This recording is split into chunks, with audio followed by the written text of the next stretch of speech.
La revue nationale stratégique en précisait les éléments, les grandes tendances qui étaient anticipées depuis plusieurs années. Et je crois que la France peut s'enorgueillir d'avoir cette capacité d'anticipation qu'elle entretient.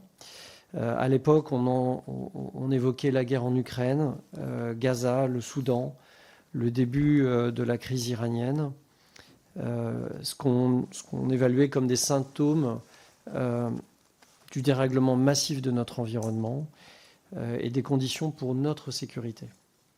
Quelques constantes apparaissaient à l'été dernier. Le premier, c'était la permanence d'une menace russe sur notre continent, avec une guerre ouverte qui reste ma préoccupation première en termes de préparation des armées. C'est sur notre continent. Moi, je salue l'action et nous avons eu des soldats blessés en Irak et un de nos soldats a perdu la vie ces dernières semaines. Des soldats qui ont été projetés dans une logique de formation, de consolidation d'un Irak qui avait été très affaibli par Daesh.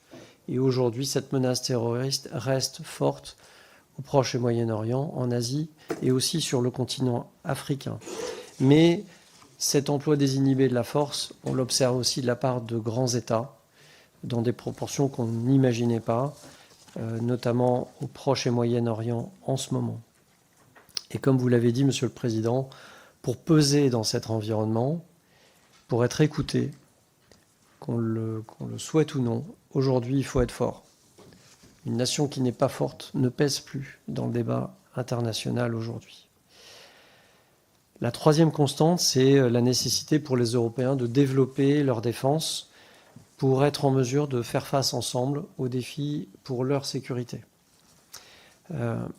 Malgré la qualité des échanges que nous avons européens, quand je discute avec mes homologues, il y a une grande qualité de dialogue avec les autorités militaires américaines.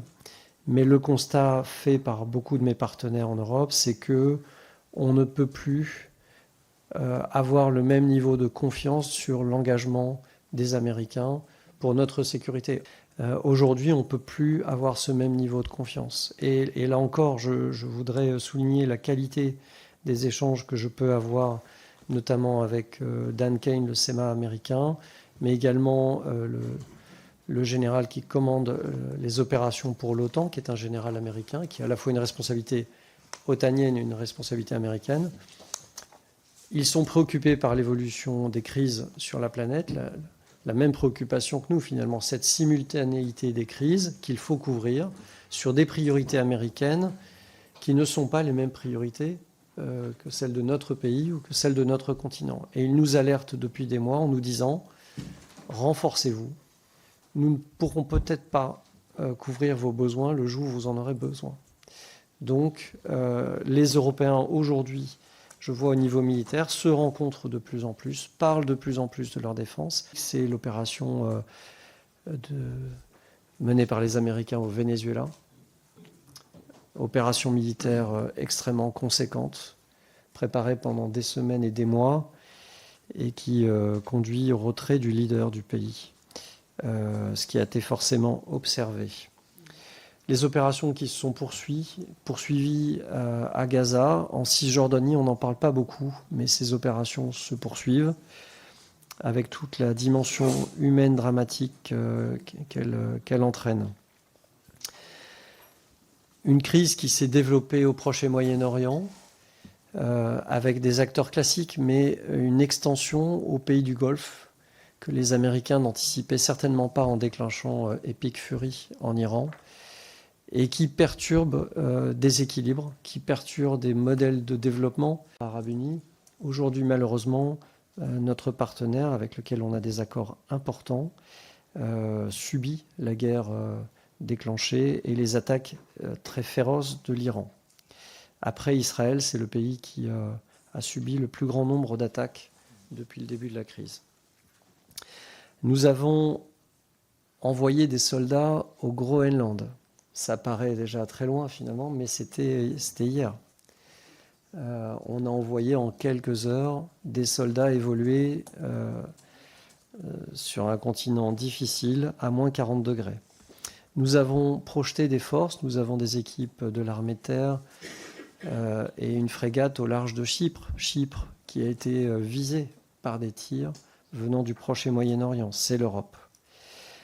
Nos navires continuent de sécuriser les océans et les mers, la mer Rouge en particulier. Et les tendances se confirment de liens, de connivence entre l'Iran, qui a aidé la Russie dans son combat contre l'Ukraine, et aujourd'hui qui est aidé par la Russie dans sa réponse aux attaques américaines et israéliennes, la Chine et la Corée du Nord. Dans ce contexte, pour assurer la protection des Français, de nos intérêts et de nos partenaires, l'effort de réarmement qui a été envisagé à l'été 2025 reste totalement indispensable en permanence. Et en ce moment, il faut aller vite dans cette adaptation, il faut accélérer, innover. C'est l'objet des 36 milliards d'euros supplémentaires qui intègrent cette actualisation de loi de programmation.